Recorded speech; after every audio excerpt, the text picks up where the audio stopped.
Olá, ouvintes, me chamo Vitória Pacheco. Então, hoje nós vamos falar sobre as raízes da dupla moral brasileira, tomando como base o livro do Schauer, Ética Empresarial.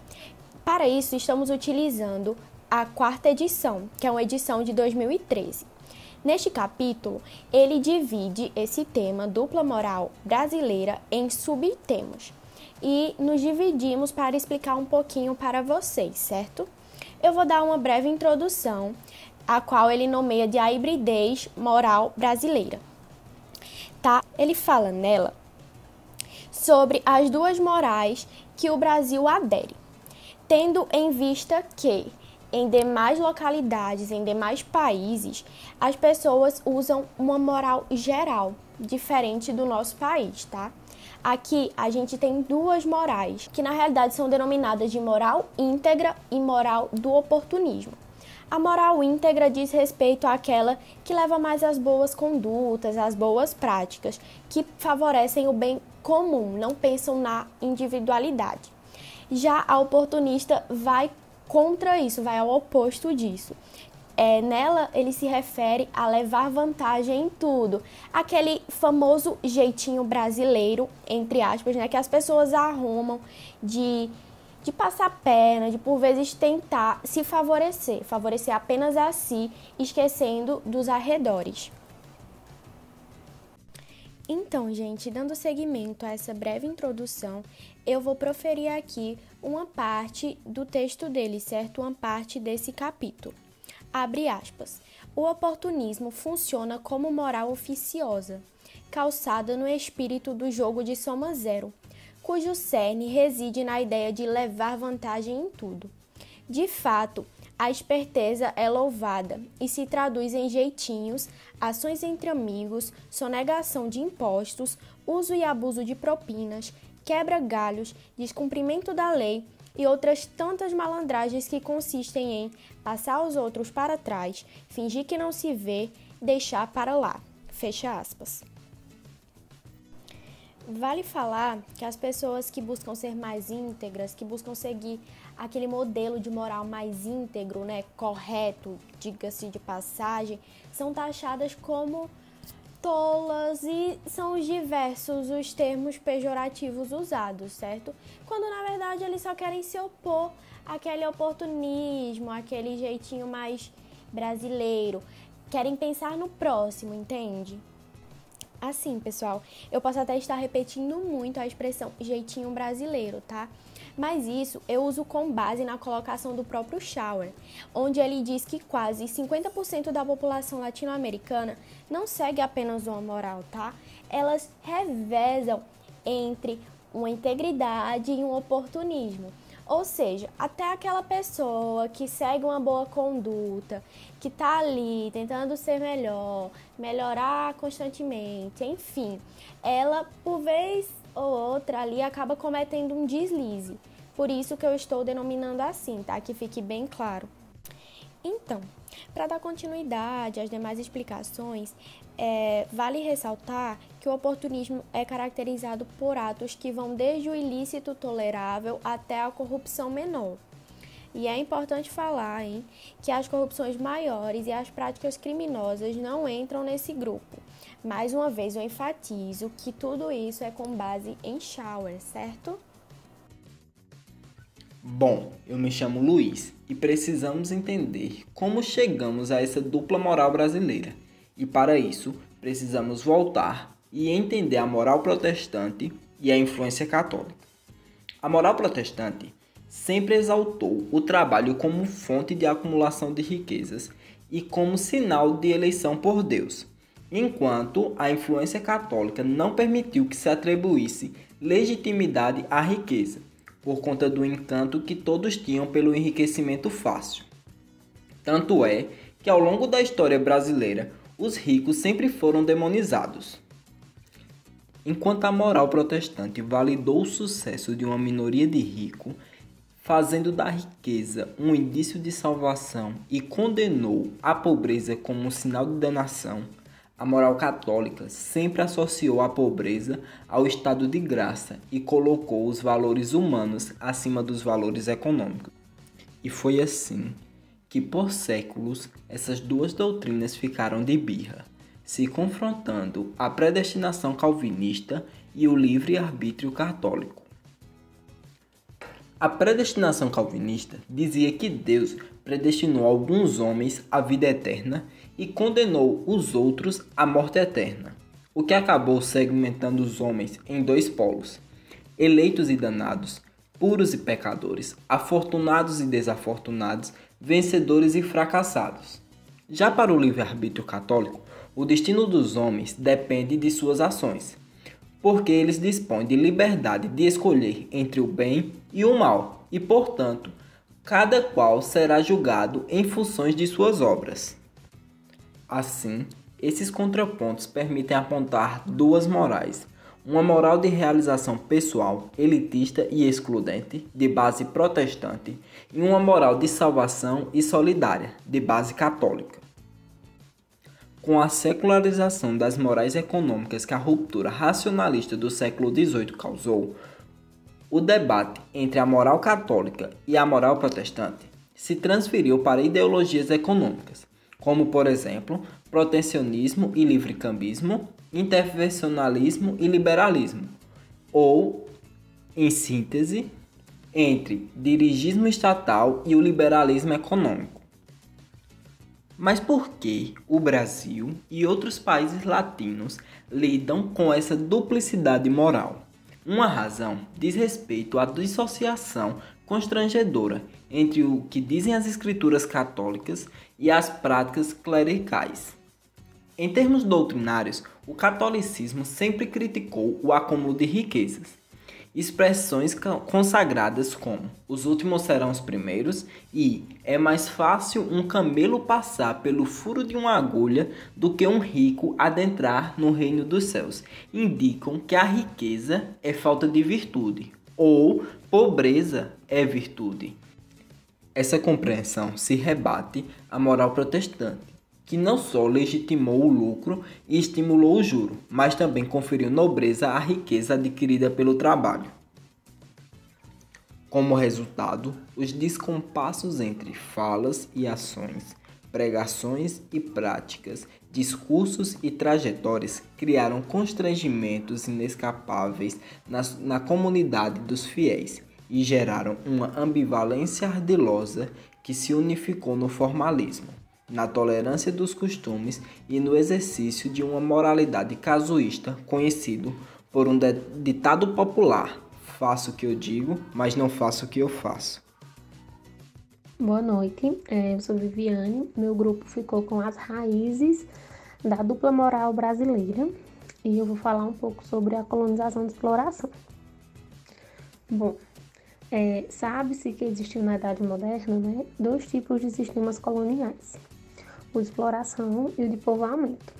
No Brasil, o sistema predominante foi o de exploração, e com exceção na região sul, que lá prevaleceu o sistema de povoamento. Aqui no Brasil, esse sistema de exploração, ele se apoiou no plantation, que é o quê? É um sistema agrícola baseado em monocultura de exportação, mediante a utilização de latifúndios e mão de obra escrava. A sociedade, nesse momento, ela era aristocrática, patriarcal, com bases oligárquicas e autoritárias, e ela se caracterizou pelo forte racismo e discriminação sexista.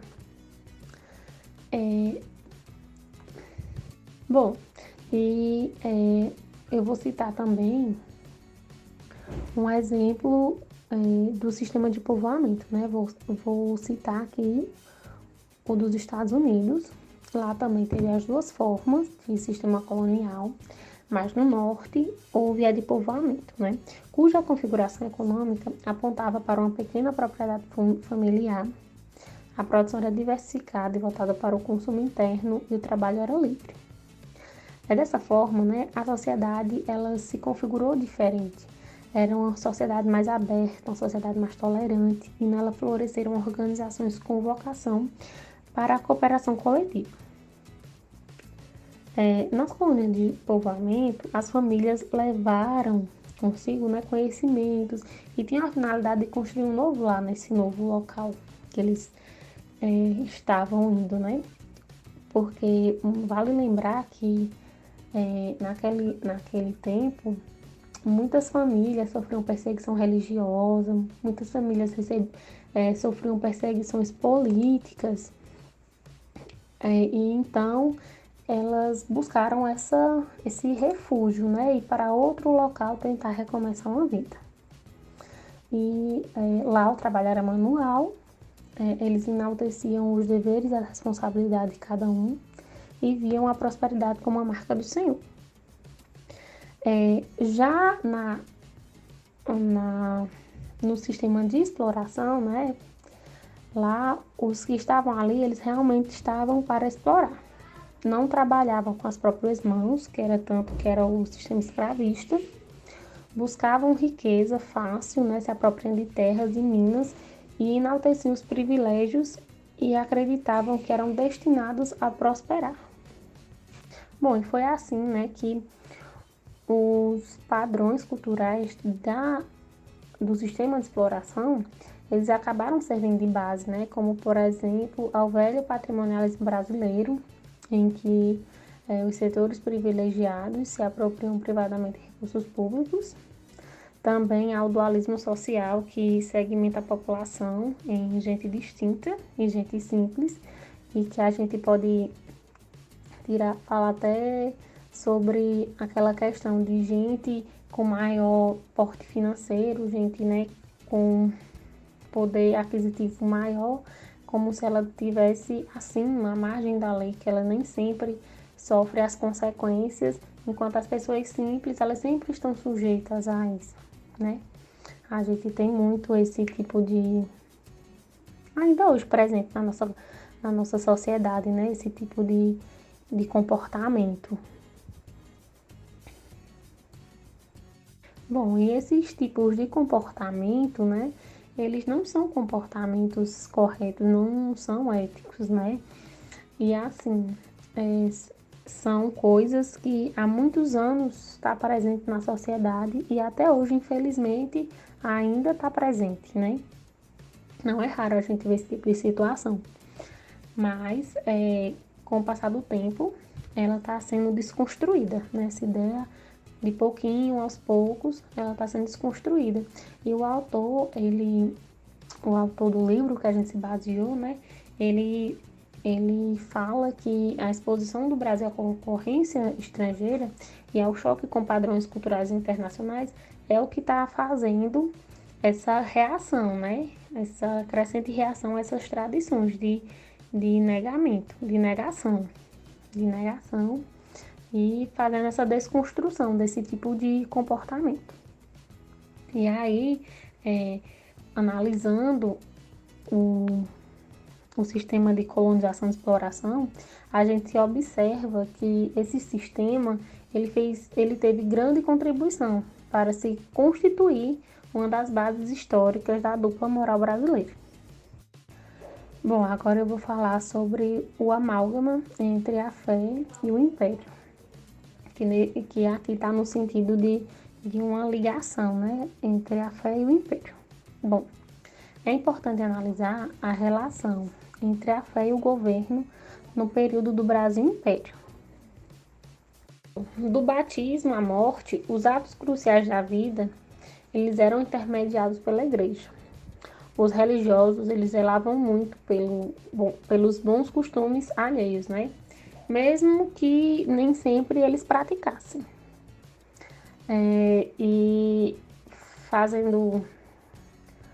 Voltando entre a relação da fé e o império, a igreja, ela confundia-se com a administração civil, né? Era possível observar isso, que ela realmente estava bastante próxima. Tanto que existia uma mesa, a mesa da consciência e ordens, que era um departamento da coroa lusitana que supervisionava os negócios eclesiásticos, né, fazendo com que o clero ele se tornasse uma parte integrante do funcionalismo público. Bom, e assim, naquela época, durante o primeiro e segundo reinado, a religião apostólica católica, ela era reconhecida como religião oficial do Brasil, né? E hoje a gente sabe que o Brasil é um estado laico, né? Quando teve a proclamação da República, teve esse advento do Brasil se tornar um país laico, não ter mais uma religião oficial, como antigamente tinha. Assim, no livro, tem uma passagem aqui que eu vou citar, que diz assim: de sorte que ser padre era menos um sacerdócio e mais uma profissão, o que confundiu os universos sagrado e profano, as inquietações da alma e os negócios terrenos, a obediência a Deus e ao monarca, as injunções da fé e as políticas do império. Então, com esse trecho, percebe-se bastante, né, como era forte a relação de um com o outro e de como eles estavam entrelaçados, né? Porque a gente viu aqui que o pessoal da igreja trabalhava para o governo, né? Podemos dizer assim. A igreja fazia parte de departamentos da administração do governo naquela época. Bom, e assim, tudo isso que foi falado, né? E tanto a questão da sociedade colonial com a exploração e tudo mais, quanto questões religiosas do governo, com a igreja, tudo isso trouxe reflexos na moral brasileira, né? A moral brasileira, ela foi constituída com vários... Ela foi constituída, né? Então, ela tem raízes nessas questões, entendeu? E assim, para finalizar, eu vou trazer uma questão polêmica, né? O livro ele fala de outras, mas eu vou trazer uma para mostrar como a sociedade ela é dividida quando se fala em moral, em ética, porque há quem aceite, há quem julgue, há quem condene e há quem defenda, né? Cada pessoa ela tem seu próprio posicionamento, então não tem como dizer que é certo que é errado, né? Cada um tem sua opinião e é isso. Que é a questão principalmente do aborto. O aborto ele é muito discutido no Brasil, muito condenado. Há quem lute a favor do aborto, né? E assim, de todas as formas, a gente sabe que é proibido, o aborto não é permitido, é um crime. E a não ser em questões de estupro ou saúde, ou quando põe em risco a saúde da mãe, né? E a gente sabe que o aborto é praticado com muita frequência, tipo, em uma larga escala, acontece muitos abortos clandestinos, né? Há quem condene o aborto, há quem lute a favor do aborto, né? E, tipo, tem muitas questões religiosas por trás também, e também há quem diga que é uma violação dos direitos da mulher, que a mulher tem direito ao próprio corpo e tudo mais. Bom, e foi isso, a minha parte. Obrigada. O sincretismo religioso e cultural. Esse processo, né, de mistura de elementos de diferentes credos, né, de convivências, uma mesma prática religiosa de fato, né, gerando assim, então, o hibridismo cultural. E isto seguido de várias culturas, por isso o nome de sincretismo. O termo já bastante antigo, segundo Plutarco, né, foi criado na Grécia Antiga para simbolizar, de fato, a união dos povos cretenses, muitas vezes divergentes contra os inimigos externos. Né? Então, ele dava como uma segurança isso nessas crenças deles. Depois, os romanos aliaram-se, então, o sincretismo geopolítico. E aí fez esse agrupamento, né, sobre as religiões, praticando como estratégia de dominação, interagindo um com o outro, integrando, né, em sua própria crença polieteísta, e também com aspectos religiosos dos povos, né, dominados, como fez com os deuses gregos, né, e egípcios, que foram ressignificados, né, unido, forte, né, peso, dando aquele peso, né, sobre os seus cultos com outros nomes. E também foi na Idade Média, então, que esse conceito ele ficou bem mais forte, né, o secretismo, porque tornou-se essencialmente religioso. Quando então a Igreja Católica, né, de fato, conclamou alianças momentâneas entre diferentes grupos com interpretações também divergentes da religião cristã, em risco de heresia, no caso, né? É tanto que muitas pessoas criticam essa questão do secretismo, né? Porque a gente sabe que existem diferenças, né? E crenças religiosas e nós precisamos, contudo, respeitar, né? Pode-se também dizer, né, portanto, que apesar que o secretismo seja uma gama de cultura religiosa entre homens, é de fato importante na construção da identidade cultural e religiosa de um povo, né, que a cada dia reviventa e se traduz na aproximação de elementos e valores bem diferenciados na sua natureza.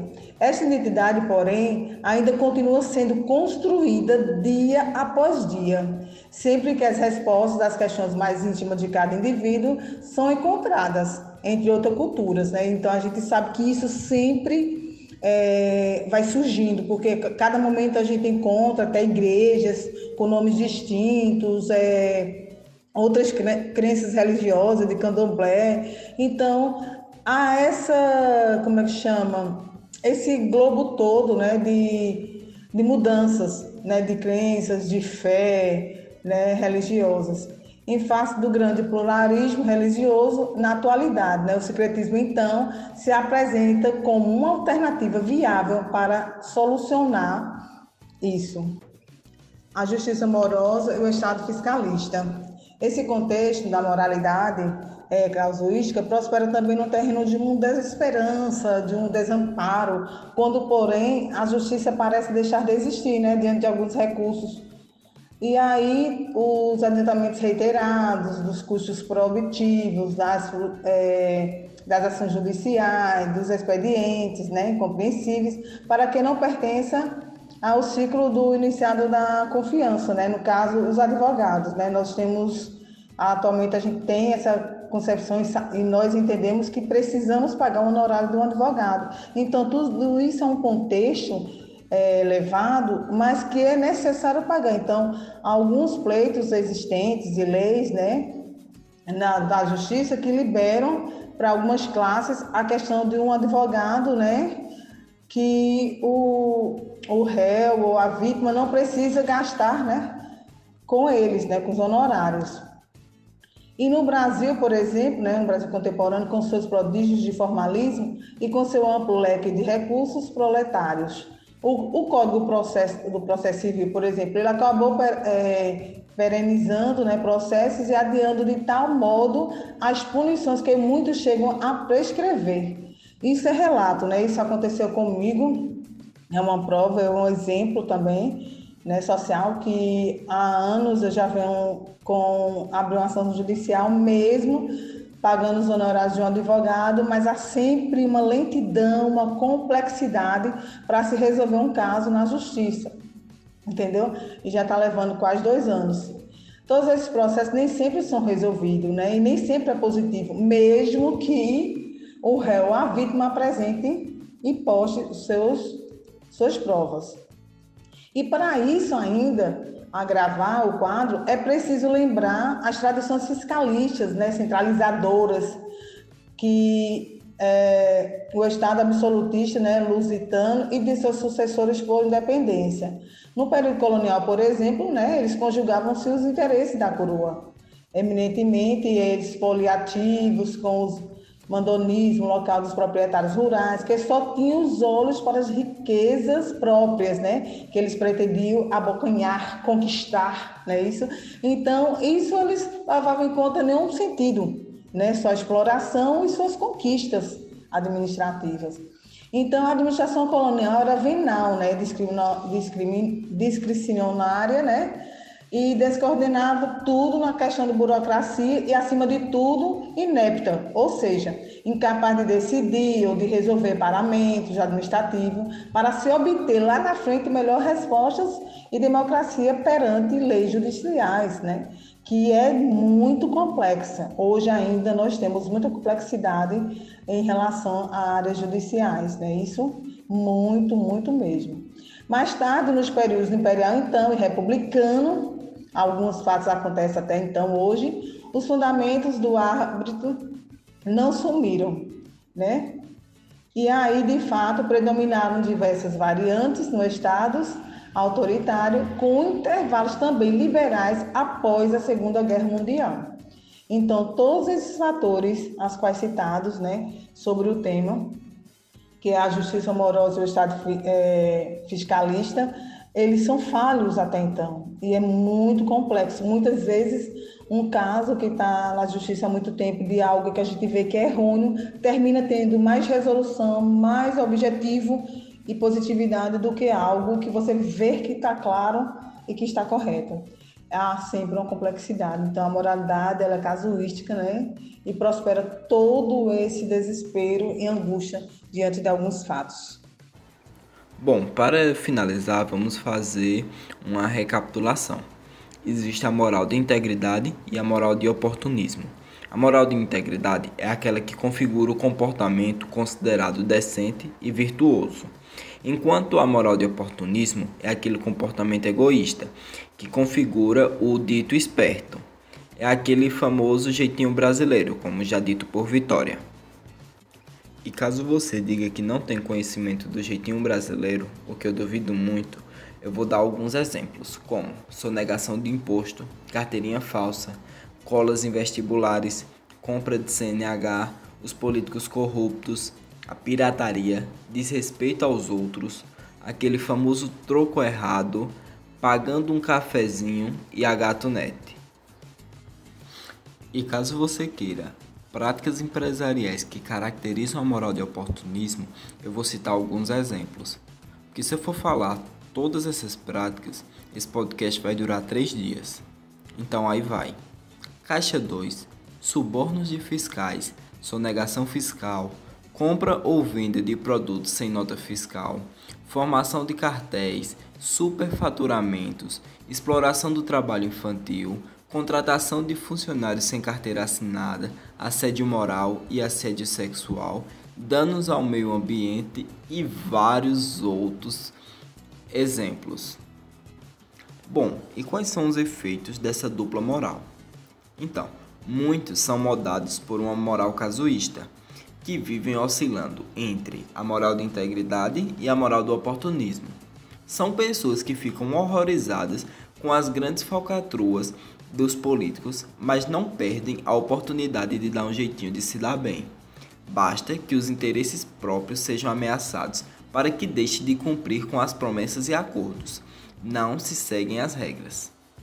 Só prevalece a moral de integridade quando nada aperta o seu calo, e sobressai o oportunismo quando os acontecimentos exigem. Então é isso, pessoal. Espero que vocês tenham entendido sobre a dupla moral brasileira. E qualquer dúvida pode ser enviada pelo nosso WhatsApp ou no grupo de ética, que a gente vai estar respondendo. E desde já eu peço desculpa e espero a compreensão de vocês, de saber que é a primeira vez que estamos fazendo esse tipo de trabalho com podcast. Nem sei se isso pode ser chamado de podcast. Peço perdão pelos áudios, pela edição. E espero que vocês tenham gostado desse novo modelo.